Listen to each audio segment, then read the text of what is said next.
নমস্কার বন্ধুরা, সবাই কেমন আছো? আশা করি সবাই ভালো আছো। আমিও ভালো আছি। আমার ব্লগে সবাইকে অনেক অনেক স্বাগত। তো দেখো, আমি এটা কিন্তু বিকেলের দিকে ব্লগটা করছি। আমি শুরু করেছি। তো অনেক কাপড় চোপড় বাইরে নাড়া ছিল, তো সবগুলো তুলে নিয়ে এসে যে ভাঁজ ভাঁজ করে গুছিয়ে গুছিয়ে রাখছি। যেখানকার জিনিস এখানে ভাঁজ ভাঁজ করে রাখলেই কিন্তু দেখতে সুন্দর লাগে। তো তোমাদের সঙ্গে একটা কথা শেয়ার করব যে আমি কিভাবে মা হলাম। তো তার পিছনে অবশ্যই একটা কাহিনী আছে। সেটা হলো, দেখো 2021 সালে আমার বিয়ে হয়েছিল। তো বিয়ে হয়ে আর এটা কিন্তু 24 সাল চলছে, 24 সালের মাথায় কিন্তু এই খুশির খবরটা পেয়েছিলাম মা হওয়ার। তো এই খুশির খবরটা পেয়েছি এই 24 সালের মাথায়। তো 2021-এ বিয়ে হয়েছে, 21 গেল, 22 গেল, 2 বছর যখন পার হয়ে যাওয়ার পরে যখন বেবি কনসিভ করতে যাই, বেবি কনসিভ করতে পারছিলাম না। তারপরে কিন্তু আমার মা আমার শাশুড়ি মাকে বলে যে, দেখো তুমি তো অনেক রকমের ডাক্তার চেনো, তুমি সবসময় যাওয়া আসা করো, ডাক্তার দেখাও, তো ওকে একটা ডাক্তার দেখাও। তো আমার শাশুড়িমা বলছে যে, না না, যখন হওয়ার টাইম হবে তখন ঠিক হবে, এগুলো নিয়ে চিন্তা করলে হয় না, এইভাবে বলছিল। তো বারবার আমার মা কয়বার বলার পরেও আমার শাশুড়িমা শোনেনি। তারপরে আমার মা বলে যে, না, যেহেতু মেয়েটা যখন আমার, তো আমাকেই সব কিছু কিন্তু দেখতে হবে। তো যার কারণেই আমার মা কিন্তু আমাদের বাড়ির পাশে একটা বৌদি হবে, সেই বৌদিটা সেইখানে বলতে ছবি মেডিকেলে কাজ করে। তো সেইখানে সেই বৌদিকে বললো যে এরকম এরকম ব্যাপার। তো বৌদিটা বললো যে, ঠিক আছে, তুমি তাহলে ওকে নিয়ে এসো। তো নিয়ে যাওয়ার পরে ডাক্তারের আমরা সঙ্গে দেখা করি। ডাক্তারবাবু বলে যে, কী সমস্যা? তো আমি বললাম যে এরকম এরকম বেবি নিতে চাচ্ছি, কিন্তু কনসিভ করতে পারছি না। তো ডাক্তারবাবু বলে যে, ঠিক আছে, তুমি তাহলে পেটের ছবি করো।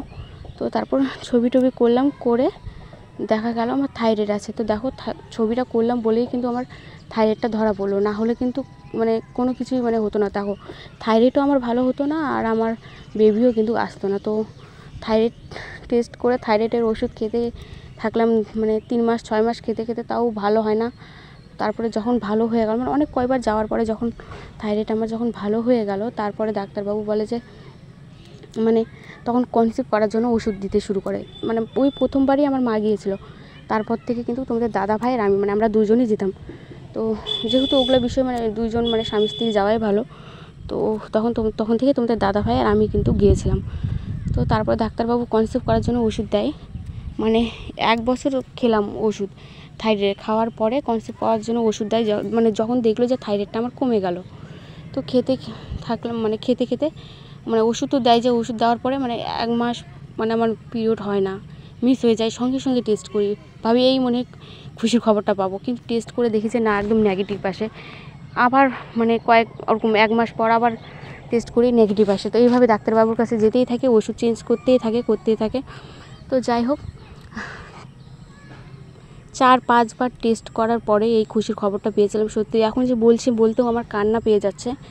তো অনেক দিন পরে এই যে 2024 সাল পড়েছে, বললামই তো মার্চের 11 তারিখ, সেদিন 7 তারিখ ছিল, সেদিন এই খুশির খবরটা পেয়েছিলাম। 2024 সাল পরে কিন্তু আমি খুশির খবরটা পেয়েছি। তো কী আর বলবো, ভীষণই কান্না পাচ্ছিলো। তো দেখো, থাইরয়েডটা আমার ছিল, আর যদি এই যে আমার শাশুড়িমা যে বলছিল যে যখন টাইম হবে তখন ঠিক হবে, এইভাবে যদি আশা দেখে দেখে যদি থাকতাম তাহলে কিন্তু হতো না, তাই না বলো? দেখো, আমার মা নিয়ে গেল বলেই কিন্তু আমার এই থাইরয়েডটা কিন্তু ধরা পড়লো, বলেই কিন্তু ভালো হয়েছে। তাই বলে বলছি না যে থাইরয়েডটা আমার একবারে ভালো হয়েছে, থাইরয়েডটা কিন্তু আমার এখনও পর্যন্ত আছে। তো সেটাই ভাবছি, দেখো সত্যি নিজের মা বাবা ছাড়া এই পৃথিবীতে আর সত্যি কেউ নেই বলতে গেলে, নিজের মা বাবা ছাড়া। তো গিয়েছিলাম বলেই আমার থাইরয়েডটা এখনও আছে, কিন্তু দেখো, থাইরয়েডটা আছে, কিন্তু থাইরয়েডও আছে, এদিকে কিন্তু প্রেগনেন্সিও চলছে, দুটোই একসঙ্গে। থাইরয়েডের ওষুধ কিন্তু আমার চলতেই আছে এখনও। তো কী আর বলবো, এই ছিল গল্পটা। সত্যি এই জন্যই আমার বুকের ভিতরটা ভয় করতো টেস্ট করতে গিয়ে, যে এখনও যে ডাক্তার যে দেখাতে হয় মাঝে মাঝে। তো আমার মা কিন্তু অনেক হেল্প করে, আমার মা বাবা ডাক্তার দেখানোর জন্য টাকা দেয়, রিপোর্ট করার জন্য, ছবি করার জন্য, সব কিছুতেই। কারণ মা এটাই বলে যে মেয়েটা যখন আমার, আমাকেই দেখতে হবে। তো তোমাদের দাদাভাই কিন্তু তোমাদের দাদাভাই, দেখো আমাদের কিন্তু টোটো আছে, কিস্তিতে টোটো নেওয়া হয়েছে, 2টো বন্ধন আছে, 2টো কিস্তি, বুঝতেই পারছো। তো এগুলো চালিয়ে চালিয়ে কিন্তু তোমাদের দাদাভাই কিস্তি চালায়, আবার এই যে আমার ওই যে ওষুধের খরচা টরচা সব কিছু তোমাদের দাদাভাই কিন্তু করে। আর কি আর বলবো, সত্যি ভীষণই খারাপ লাগে। তো এই ছিল আমি আর কথাই বলতে পারছি না। তো এইভাবেই আমি আর কি মা হয়েছিলাম। তো আমি পুরো গল্পটা বেশ ভালো করে বললাম না বলেই কিন্তু তোমরা হয়তো বুঝতে পারছো না, আমি অনেক তাড়াতাড়ি শর্টকাটে বললাম। কিন্তু সত্যি মানে এই যে 21 সালে বিয়ে হয়েছে, তাহলে চিন্তা করো 21, 22, 23, 24 এই 3 বছর পরে আমি মানে 4 বছরের মাথায় খুশির খবরটা পেয়েছি। এত বড় খুশির খবরটা সত্যি ভাবতে পারিনি। তো যাই হোক, এটাই মানে বলার ছিল যে কিভাবে আমি মা হতে পেরেছিলাম আর কি। তো অনেক দিন ধরে আমার না মিষ্টি খাওয়ার ইচ্ছে করছিল, মানে এখন তো জানোই প্রেগনেন্সির সময় মানে যখন যেটা খাওয়ার ইচ্ছে করবে তখন নাকি সেটাই খেতে হয়। তো যার কারণেই মানে যখনই মানে কোনো কিছু যদি খাওয়ার ইচ্ছে করে আমি সঙ্গে সঙ্গে তোমাদের দাদাভাইকে যদি একবার মুখ ফুটে বলি না, ও তো সঙ্গে সঙ্গে নিয়ে আসে। তো যাই হোক, আমার না অনেক দিন ধরেই মিষ্টি খাওয়ার ইচ্ছে করছিল। তো আমি তোমাদের দাদাভাইকে বলছিলাম, জানো আমার না প্রচুর মিষ্টি খাওয়ার ইচ্ছে করছে। তো তোমাদের দাদাভাই কী করেছে জানো, 5 রকমের মিষ্টি নিয়ে এসছে। সত্যি 5 রকমের মিষ্টি নিয়ে এসছে, দেখে তো আমি আর থাকতে পারিনি, সঙ্গে সঙ্গে একটা প্লেটের মধ্যে নিলাম আর নিয়ে আর খেতে বসে গেছি। তো মানে কি বলো তো, তোমাদের দাদাভাই গিয়েছিলো হাটে, আজকে রবিবার হাট ছিল। তো তোমাদের দাদাভাই হাটে গিয়েছিলো আর সেখান থেকে মানে মুরগি, মানে আমার বাবা হাটে গিয়েছিলো, তো সেখান থেকে তোমাদের দাদাভাইয়ের সঙ্গে দেখা হয়ে যায়, যার কারণে আমার বাবা কিন্তু একটা দেশি মুরগি মানে কিনে দেয়, মানে আমাকে খাওয়ানোর জন্য করে কিনে দেয়। তো সেটাই কিন্তু ওখানে বাঁধা ছিল, তোমরা দেখেছো কিনা, লিচু গাছের ওখানে যে বাঁধা ছিল সেই মুরগিটাই বাবা কিনে দিয়েছে। তো যাই হোক, কী আর করবো, দেখো বসে বসে মিষ্টি খাচ্ছে, মানে কি বলবো, মানে কখনো ঝাল খাওয়ার ইচ্ছে করে আবার কখনো মিষ্টি খাওয়ার ইচ্ছে করে, মানে কিছুই বুঝতে পারি না সত্যি। মা না হলে বুঝতেই পারতাম না যে কত কী ইচ্ছে করে সত্যি এইরকম, মানে কি বলবো। তো যাই হোক, চলো আমি নিয়ে নিলাম আমার মতো, মানে ইচ্ছে মতো আমি খেয়ে তারপরে কিন্তু সবার জন্য রেখে দিয়েছিলাম।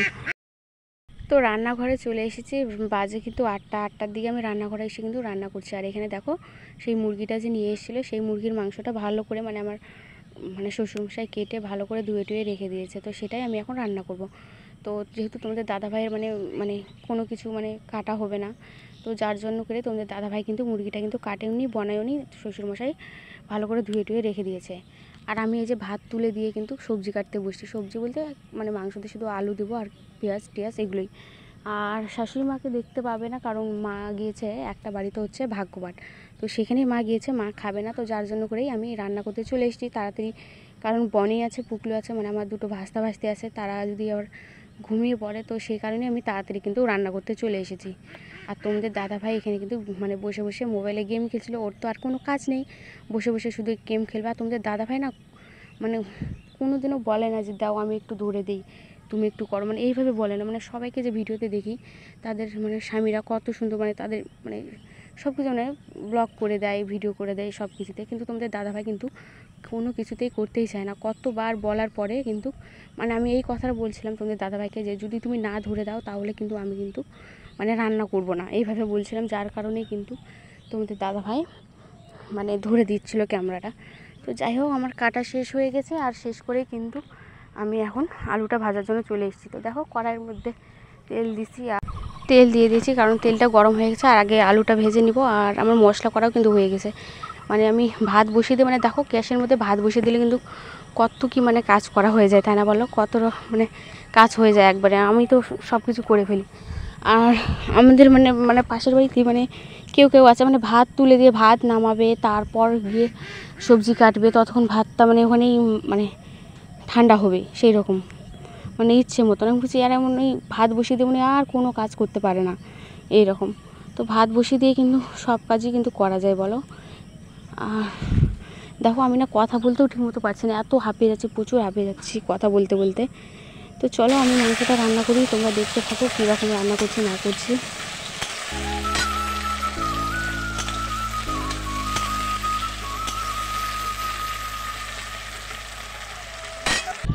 আর একটা কথা আমি বলি, ঠিক আছে, তোমরা একটু আমাকে বলো তো যে আমার কি ব্যাপার। ঠিক আছে, ব্যাপারটা হলো যে এই যে দেখো সবারই কাছে মানে সবারই ভিডিও দেখি, আবার সবাই বলেও যে এরকম এরকম মানে কোনো কিছু খেতে পারে না, নাকে কোনো কিছু শুনতে পারে না, মানে পেট গোলায় এইভাবে বলে না, মাথা ঘোরায়। তো কিন্তু আমার মধ্যে তো সেরকম কোনো কিছু মানে পরিবর্তন হয়নি, মানে আমি মানে কোনো রকম আমার কোনো রকম মানে পেট গলায় না, মাথা ঘোরায়নি, আমার কোনো কিছু হয় না। কেউ বলে বিছানার থেকে নাকি উঠতেই পারে না, প্রচুর শরীর খারাপ করে, কিন্তু আমার না এরকম কোনো কিছুই হয়নি, কেন যে আমি বুঝতে পারছি না। আমিও ভাবছিলাম হয়তো যে আমিও তো মা হতে চলেছি, আমিও হয়তো এখন বুঝতে পারবো যে মানে কত মানে কী পরিবর্তন হয় মানে, কিন্তু সত্যি বিশ্বাস করো আমার মধ্যে এরকম কোনো রকমের পরিবর্তন হয়নি। আমি বুঝতে পারছি না কেন আমার মধ্যে এরকম কিন্তু কিচ্ছু হয়নি। তো তোমরা যদি কেউ জেনে থাকো তো আমাকে একটু কমেন্ট করে জানিও। আর হ্যাঁ, আমার না প্রথম 3 থেকে 4 মাস কিন্তু মানে আমার কোনো অসুবিধাই হতো না, কিন্তু মানে এইগুলো অসুবিধা মানে কিছুই হতো না, তবুও কিন্তু মানে মানে কোনো কাজ তবুও মানে যেরকম কাজ করতে মানা করে ভারী বেশি চারের কাজ, কিন্তু সেগুলো কিন্তু করতাম না, একদমই করতাম না। তো এখন যেহেতু আমার সেই মাসগুলো পার হয়ে গেছে, তারপর থেকে কিন্তু আমি কিন্তু এখন টুকিটাকি সব কাজগুলোই করি, না হলে কিন্তু সেই কাজগুলো কিন্তু করতাম না। আমার শাশুড়ি মাও কিন্তু অনেক সাপোর্ট করতো, কিন্তু তোমাদের দাদা ভাইয়ের কাছ থেকে এত সাপোর্ট আমি কখনো পাই না। তো যাই হোক, এখন আমি মানে শাশুড়ি মায়ের সঙ্গে সঙ্গে হাতে হাতে সব টুকিটাকি কাজগুলো করে দিই। তো যাই হোক, দেখো এখানে রান্না টান্না সেরে এখানে খেতে বসে গেছি। সবার কিন্তু খাওয়া হয়ে গেছে, খাওয়া হয়ে যাওয়ার পরেই কিন্তু আমি খেতে বসেছি।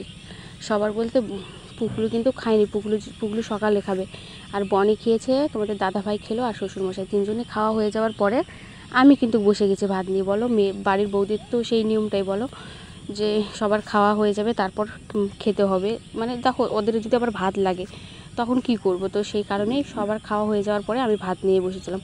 তো খাওয়া দাওয়া শেষ করে দেখো 1 গ্লাস গরম দুধ নিয়ে বসে পড়েছি, কারণ আমি মানে যেহেতু দেখো ভাত টাত খেয়ে কিন্তু আমার কিন্তু পেট ভরে গেছে, আমার কিন্তু দুধ একটুও খাওয়ার ইচ্ছে করছিল না। তো সেই কারণে আমি কিন্তু দুধটা কিন্তু সন্ধ্যাবেলায় খেয়ে নিই, যার কারণে আর মানে পরে যেহেতু খাওয়া দাওয়ার পরে আর কিন্তু দুধ খেতে ইচ্ছে করে না, তো সন্ধ্যেবেলায় আমি দুধ খেয়ে নিই, কিন্তু আজকে সেটা আর হয়নি। তো আজকে ভাত খাওয়ার পর আমি বলছিলাম যে আমি আজকে দুধ খাবো না, কিন্তু তোমাদের দাদাভাই জোর করে দুধ নিয়ে এসে দিয়েছে, বলছে না খেতেই হবে এইভাবে।